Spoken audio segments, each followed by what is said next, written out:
Season 2 की शुरुआत भी वहीं से होती है जहां से सीज़न 1 की एंडिंग हुई थी और एरिस हमें कहता है 0 और 1 के दरमियान एक इन्फिनिट गैप है जिसको फील नहीं किया जा सकता। जैसे नथिंग से समथिंग, जैसे इंडिफरेंस से इंटरेस्ट। और लुटिशिया वो मेरी बहन है और मुझे लगता है कि हमारे दरमियान एक दीवार थी जो कि अब बिल्कुल हट चुकी है। लेकिन तभी वो लुटिशिया के चेहरे पे हाथ रखते हुए कहता है तुम तो बिल्कुल क्राई बेबी हो मेरी प्यारी बहन। और फिर वो कहता है वेल सैड, तुमने ठीक कहा, अगर तुम्हें ऐसा लगता है तो फिर यही सही है। तो वो एल्डर कहता है आपका क्या मतलब है? वो मुझ पर इल्ज़ाम लगा रही है, आपको लगता है कि आप मेरी दुश्मनी मोल ले सकते हैं? और वैसे भी आपको सच में लगता है आप ये कर सकते हैं? आपके लिए बहुत बड़ी मुश्किल होगी। तो पीछे से बाकी भी कहते हैं जी जी, वैसे भी आपके पास एविडेंस नहीं है और प्रॉपर प्रोसीजर भी फॉलो होना चाहिए। तो तीसरा कहता है और आपको इनकी रिस्पेक्ट भी करनी चाहिए, ये फेरथन डची के लिए बहुत अरसे से काम कर रहे हैं।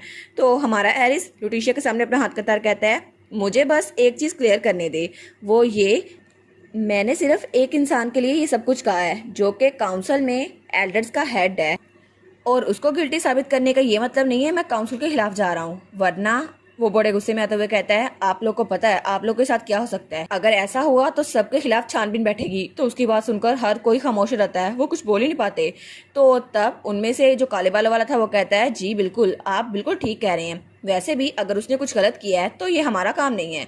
तो वो बाकी से भी कहता है आप भी ऐसे ही करेंगे है ना? तो बाकी कहते हैं लेकिन काउंट, तो वो कहता है ये बिल्कुल ठीक कह रहे हैं, वैसे भी मैं उनके गिल्ट में उनके साथ शामिल नहीं हूँ तो मुझे फर्क नहीं पड़ता उन पे इन्वेस्टिगेशन बैठे या फिर नहीं। तो दूसरे कहते हैं आखिर आप ये क्या बात कर रहे हैं, हम इसमें इन्वॉल्व तो नहीं है, लेकिन फिर भी हमें रोकना तो चाहिए ना इस सबको। तो वो कहता है नहीं, अगर तुम लोग इसको रोक रहे हो तुम उसके खिलाफ जा रहे हो। और वैसे भी यंग मास्टर ने इसे खुद मेंशन किया है कि उनका इरादा काउंसिल के खिलाफ जाने का नहीं है, सिर्फ इस काउंट के खिलाफ जाने का है। क्या ऐसा नहीं है यंग मास्टर? तो हमारा एरिस वो हमेशा हिलाता है, वो सोचता है क्या सच में ये कोई कसूरवार नहीं है? अगर ऐसा ही है तो सिर्फ कसूरवार यही काउंट है जो हमारे सामने खड़ा है और यही बहुत ज़्यादा घबरा रहा है। वो एल्डर सोचता है कि यार मैंने तो सोचा था काउंसिल को अपनी शील्ड के लिए इस्तेमाल करूंगा, लेकिन ऐसा लगता है कि ये लोग मुझे धोखा दे रहे हैं, अब मेरे पीछे कोई भी नहीं है।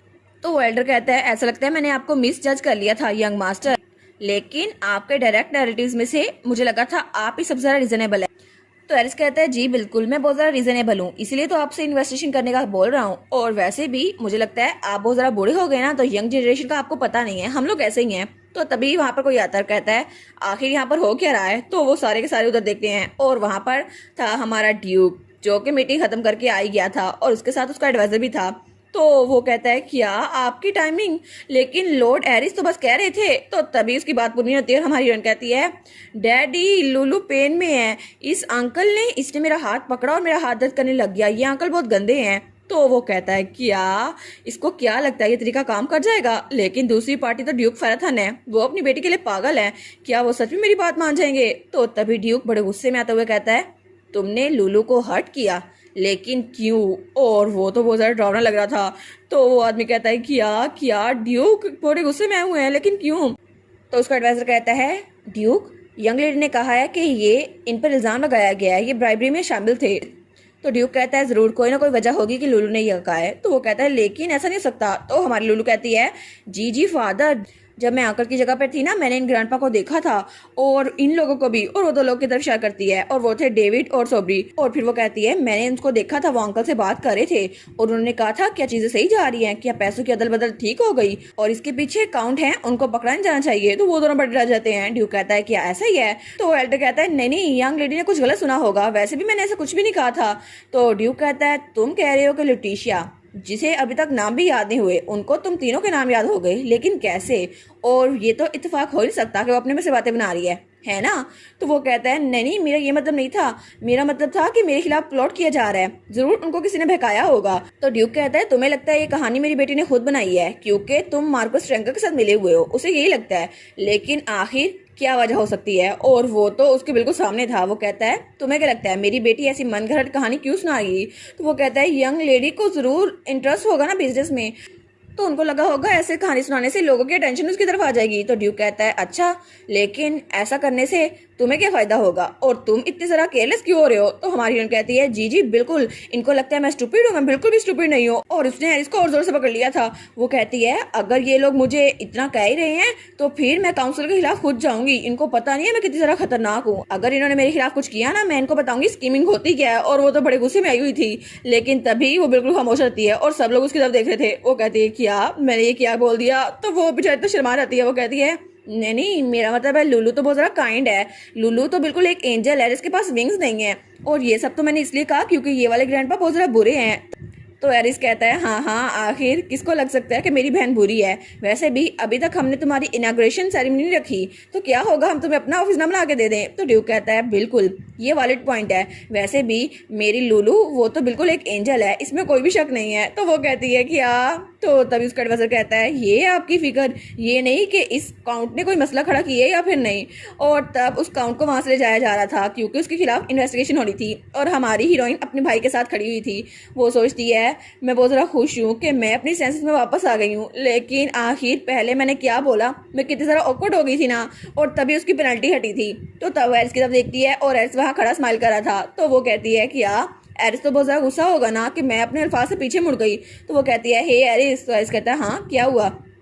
वो कहती है सॉरी, मेरा ये मतलब नहीं था, मैं ये करना नहीं चाहती थी, लेकिन फिर भी मुझे ये देखकर बहुत ज़्यादा खुशी हुई कि एरिस तो मेरी साइड पर थे। तो एरिस भी उसको स्माइल करके देखता है। वो सोचता है वैसे भी मुझे इतना ज़रा खुश होने की ज़रूरत नहीं थी और इसके अलावा भी मैंने ये मैटर अच्छे से संभाल लिया। लेकिन तभी वो कहता है एक मिनट, ये तो बहुत ज़्यादा अजीब है ना। लुटिशिया ने कम्प्लीटली हमारा प्लान ख़राब कर दिया और उसने मुझे धोखा दिया। नॉर्मली तो मुझे बहुत ज़्यादा गुस्सा आता, लेकिन इस वक्त मुझे गुस्सा नहीं आ रहा। और इसकी स्माइल मुझे तो देख कर लग रहा है ये इसकी ट्रू इमोशन है और ये बहुत ज्यादा प्यारी लग रही है। शायद अब मुझे पता चल रहा है डैड उस वक्त स्माइल क्यों कर रहे थे। तो तब उसे याद आता है जब कुछ दिनों पहले ड्यूक उसे कहता है तुम्हारी छोटी बहन, उसको तंग ना करना। तो वो कहता है अच्छा मेरी छोटी बहन, लेकिन मेरे लिए तो सिबलिंग्स एनिमीज की तरह होते हैं, मैं उनको दुश्मनी समझता हूँ। तो ड्यूक कहता है हाँ बिल्कुल, तुम बिल्कुल ठीक हो। और तब वो स्माइल करता है। तो वो सोचता है शायद मुझे पता चल गया ड्यूक उस वक्त स्माइल क्यों कर रहे थे, क्योंकि मेरी बहन तो बहुत ही ज़्यादा क्यूट थी और शायद ये मुझे बहुत ज़्यादा खुश रखती है। और तब वो भी बड़े खिल के स्माइल करता है। तो हमारी सोचती है वाह, मैंने कभी भी एरिस को दिल से हंसते हुए नहीं देखा और ये स्माइल तो बहुत ज़्यादा प्यारी है। और तभी उसकी फेवरेबिलिटी चेंज हो रही थी और वो प्लस में बहुत ही ज़्यादा बढ़ रही थी। और तभी एरर आता है unable to measure affection level, और उसकी अफिनिटी तो बहुत ही ज़्यादा बढ़ रही थी और तभी वो तो फटने वाली थी। और तभी नोटिफिकेशन आता है एक्सप्लोजन वार्निंग, अभी ये एक्सप्लोजन फटने वाली है। वो कहती है क्या क्या अभी यहाँ पे एक्सप्लोजन होने वाली है, लेकिन इस पार्टी में हुआ तो बैंक्वेट हॉल तो उड़ जाएगा ना, क्या ये टेररिस्ट अटैक है, क्या सच में मेरा भाई मुझे इतना पसंद कर रहा है। वो कहती है नहीं नहीं ऐसा नहीं हो सकता। तो एरिस स्माइल कर कहता है लुटिशिया फेरथॉन मेरी बहन। और तभी उसकी क्वेस्ट कंप्लीट हो गई थी। आपकी क्वेस्ट कंप्लीट हो गई है, आप अपनी फैमिली पे राज कर सकती हैं और 5000 कैश लॉटरी आपको मिलता है। तो उसका भाई कहता है मुझे सच में लगता है फैमिली इसी तरह होती है, अनोइंग लेकिन बहुत ज़्यादा प्रीशियस, जैसे कि तुम हो। और तभी नोटिफिकेशन आती है एरिस आपकी इन्फिनिट ट्रस्ट और करी से बहुत ज़्यादा मूव हो गया है और उसको आपका इन्फ्लुएंस बहुत ज़्यादा पसंद आया है, इसलिए आपका इन्फ्लुएंस एरिस पे भी मैक्सिमम पहुंच गया है और इसलिए आप अपनी फैमिली के साथ अच्छे से रह सकती हैं और फ्यूचर में जो लोग आपके लिए अच्छे साबित होंगे उनमें एरिस भी शामिल है। वो कहती है कि सच में एरिस मेरे साथ है, इसका मतलब है मेरी एबिलिटीज भी लेवल अप हो गई हैं। और वो कहती है ये सिस्टम मुझ पे जो प्रैंक्स करता रहता है ना, लेकिन अच्छा हुआ मेरा भाई मेरे साथ था, लेकिन चलो उस डेविल की वजह से मेरा भाई अब सच में एंजल बन गया है। तो तभी वहाँ पे एक जियोन आता है। वो कहता है आखिर यहाँ पर हो क्या रहा है। तो वो कहती है जियोन तुम कहाँ गए थे। तो तभी एरिस कहता है तुम कर क्या रहे थे, तुम बैंक्वेट को पसंद नहीं करते तो चले जाओ ना यहाँ से। वो कहता है नहीं नहीं, तुम्हें क्या फर्क पड़ता है, मैं तो यहाँ कॉटन बाल को लेने आया था। तो तब वो कहता है कॉटन बाल तुम ठीक तो हो ना, और उसके सर को सहलाता है। तो लुटिशिया कहती है बस कर दो, मेरे बाल खराब ना करो। लेकिन तभी वो उसके हाथ पे चोट का निशान देखता है, जो उस एल्डर ने पकड़ा था तो उसके हाथ में निशान छप गया था। तो तभी जियोन और एरिस कहते हैं क्या सच में ये निशान कब पड़ गया। तो तब हमारी लुटिशिया कहती है ये तो वही निशान है ना। तो जियोन कहता है तुम्हारे बाजू को क्या हुआ, ये निशान आखिर दिया किसने है। और वो बड़े गुस्से में आ गया था। वो कहता है मुझे बस ये बताओ किसने तुम्हें हर्ट करने की कोशिश की है, मैं उसको छोड़ूंगा नहीं और ये मेरा मसला होगा कि उसके साथ क्या करना है। तो लुटिशिया कहती है क्या। वो कहती है एक्जियोन मुझे उठा लो ना। तो वो कहता है क्या। तो तभी उसने उसका हाथ भी पकड़ा हुआ था। वो कहती है लूलू तो बहुत ज़्यादा थक गई है ना और एक्जियोन यहाँ पर नहीं था, मैं बहुत ज़्यादा सैड थी, मैंने तुम्हें बहुत ज़्यादा मिस किया, तो प्लीज़ मुझे उठा लो ना। तो एक्जियोन कहता है तुम्हें क्या लगता है मैं इस जाल में फंस जाऊंगा, तुम मुझे नहीं बता रही ना किसी भर से ये सब कुछ किया है और मैं तुम्हें उठाने नहीं वाला। लेकिन अगले ही पल उसने हमारी लुटिशिया को उठा लिया था। तो लूलू कहती है चलो अच्छा हुआ मैंने आग तो ख़त्म कर दी, वरना पता नहीं ये क्या कर बैठता। तो वो सोचता है चलो खैर है, जिस पास्टर ने मेरी बहन के साथ ये सब कुछ किया है ना, मैं उसको बाद में पूछूंगा, अभी लुलू अहम है। तो वो भी इसकी तरफ स्माइल करके देखता है। और तभी हमारी उन कहती है ये तो वेस्ट जाएगा। वो कहता है क्या क्या चीज़ वेस्ट जाएगी? वो कहती है वो चॉकलेट फाउंटेन, ज़रा देखो सही वहाँ पे कितनी सारी चीज़ें पड़ी हुई हैं, हम लोग को ये सब कुछ फेंकना पड़ेगा। तो तभी वहां पे ड्यूक आता है। वो कहता है क्या तुम्हें ये सब कुछ खाना है? तो लुलू कहती है फादर आप आ गए, हाँ हाँ मुझे बनानास खाने हैं, एग्जॉन जरा मुझे नीचे तो उतारो। तो तब उसको नीचे उतार देता है। तो ड्यूक कहता है ठीक है मुझे बताओ क्या चाहिए तुम्हें। तो वो उसको बताती है। तो एग्जॉन उसका एडवाइजर और एरिस कहते हैं क्या हमें ये ना कहना कि ड्यूक ये खुद बनाने वाले हैं। और ड्यूक बनाना को चॉकलेट फाउंटेन में डालता है और फिर उसके ऊपर सजावट करता है और फिर हमारे लुलू को देता है। तो वो लोग कहते हैं क्या सच में ड्यूक ने ये बनाया है? और उसके एडवाइजर के तो बाल ही हैरानी की वजह से उड़ गए थे। तो वो कहती है एज एक्सपेक्टेड मेरे फादर ये तो बड़ा अच्छा काम करते हैं, और देखो ना ये चॉकलेट कितनी जरा मजे की लग रही है, फादर ने मेरे लिए बनाई है। तो तभी वो कहती है एक्सियोन तुम्हें क्या चाहिए? एक्सियोन कहता है क्या मुझे? नहीं नहीं मुझे कुछ नहीं चाहिए। वो कहती है नहीं नहीं बताओ ना तुम्हें क्या चाहिए, ये चॉकलेट फाउंटेन जाया जाएगा वरना। वो कहता है मैं इंटरेस्टेड तो नहीं हूँ, लेकिन अगर मुझे चूज करने का मौका मिला तो मैं मार्शमैलो लूंगा, बिल्कुल कॉटन बाल की तरह, देखो तो सही है बिल्कुल वैसे ही है। तो वो कहती है फादर मार्शमैलो चाहता है वो, तो आप उसके लिए भी एक बना दें। वो कहता है क्या नहीं नहीं मुझे नहीं चाहिए। तो हमारी लुलू कहती है उसको रैबिट शेप में एक मार्शमैलो चाहिए होगा, क्योंकि एक्सियोन तो एक रैबिट का दिखता है। वो कहता है क्या मैं रैबिट का दिखता हूँ? नहीं नहीं मुझे नहीं चाहिए। लेकिन तभी ड्यूक उसको बना के देता है और लुटिशिया उसको पकड़ाती है। वो कहता है मुझे नहीं चाहिए ना, मैं कह रहा हूँ, लेकिन अगले ही पल उसने उसको पकड़ लिया था और वो मना नहीं कर पाया था। तो पीछे से एरिस बेचारी की तो हंसी कंट्रोल करना मुश्किल हो गई थी। तो हमारी हीरोइन कहती है एरिस अब तुम्हें क्या चाहिए? वो कहता है नहीं नहीं मुझे कुछ भी नहीं चाहिए, मैंने चॉकलेट वॉकलेट खाता। तो एक्सॉन कहता है ये देखो ना कितना जरा रूड हो रहा है लुलू, इसने कहा है कि तुम इसको ऑफर कर रही हो तो इसे कुछ नहीं चाहिए। तो एरिस कहता है मैंने आखिर ऐसा कब कहा? तो लुलू कहती है सच में आपको नहीं चाहिए? तो वो कहता है ठीक है मुझे भी एक दे दो। वो कहती है सच में? फिर तो एरिस एक शीप है ना? वो कहता है मैं एक शीप हूँ? वो कहती है हाँ तुम एक शीप की तरह दिखते हो। वो कहता है क्या मेरे बाल कर लिए हैं इसलिए मैं एक शीप की तरह दिखता हूँ? वो कहती है नहीं नहीं तुम शीप की तरह दिखते हो क्योंकि शीप दिखने में तो जेंटल होती है लेकिन उनका टेम्पर बहुत ज्यादा बुरा होता है, और एक शीप के किड को लैम कहते हैं। और तभी वो उसको चॉकलेट देते हुए कहती है ये लो तुम्हारी चॉकलेट। और तब उसने वो पकड़ ली थी और पीछे से इस बार एक्सियोन की हंसी कंट्रोल करना मुश्किल हो गया था, वो तो बहुत ज़्यादा हंसी जा रहा था। तो हमारी हीरोइन तब दोबारा से एक और चीज़ लेती है और कहती है अब फादर की बारी है, लुलू आपके लिए बनाएगी। और डैड तो एक किटन है, और वो किटन वाली चॉकलेट उसको देती है। तो वो कहती है ये आपके लिए है। तो ड्यूक कहता है क्या किटन? लेकिन मैं किटन लगता हूँ तुम्हें? तो सब के सब हैरान और उसकी तरफ देख रहे थे। वो कहते हैं एक किटन? तो ड्यूक कहता है क्या तुम्हें सच में मैं एक किटन लगता हूँ? लेकिन किस तरह? और तभी उन तीनों की भी हंसी छूट जाती है। उसका एडवाइजर तो हंस के साइड पे हो गया था, और एरिस बेचारा उसको तो पेट दर्द करने लग गया था, और एक्सियोन वो तो बड़ी मुश्किल से कंट्रोल करा था। वो कहता है आखिर इसलिए हमारे फादर को किटन बोला, ये कितनी क्यूट है ना। तो तभी उसका एडवाइजर सोचता है सब लोग किस जरा परेशानी में थे ना, क्योंकि अभी क्योस हुआ था, लेकिन ऐसा लगता है ये टिपिकल फेराथन फैमिली है, ऐसा लगता है ये अपने इर्द की चीज़ों पे ध्यान देकर खुश रह सकते हैं। और देखो ना कितनी हैप्पी फैमिली लग रही है।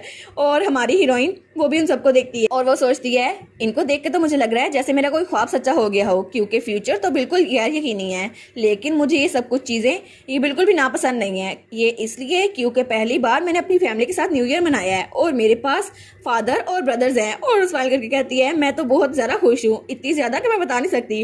और तभी वो तीनों की तरफ देखती है और वो कहती है ये मेमोरीज तो बहुत ज़्यादा खूबसूरत है और मैं इन मेमोरीज को हमेशा याद रखूंगी, और जो डेंजर आगे आने वाला है मुझे फ़र्क नहीं पड़ता वो कितना बुरा होगा, क्योंकि मेरी फैमिली मेरे साथ खड़ी है और मेरे लिए ये बहुत ज़्यादा स्पेशल है, और मुझे लगता है शायद आगे वाले दिन भी ऐसे ही खूबसूरत होंगे। और तभी सीन चल जाता है और हमारी लुलू अपने ख्वाब में हमें दिखाई जाती है। वो कहती है क्या ये जगह मैं फिर से यहाँ पे पहुंच गई? तो तब वहाँ वो झील के किनारे बैठी थी। वो कहती है ये ख्वाब तो है ना, लेकिन फिर भी शायद मुझे वो डीमन दोबारा से मिले या फिर वो एंजल जो भी है। तो तब वो कहती है क्या मैं यहाँ तक जाऊँ? और तब वो वहाँ पानी को देख रही थी, तो तभी वो एंजल वहाँ पर आता है। वो कहता है हम फिर से मिल गए। वो कहती है क्या? तो वो एंजल कहता है अब तुम कैसा फील कर रही हो लुटिशिया मुझसे दोबारा मिलकर, क्योंकि हम लोग तो काफी अरसे बाद मिल रहे हैं, लेकिन अब तुम्हारी फैमिली तुम्हें कैसी लगती है मुझे बताओ ना।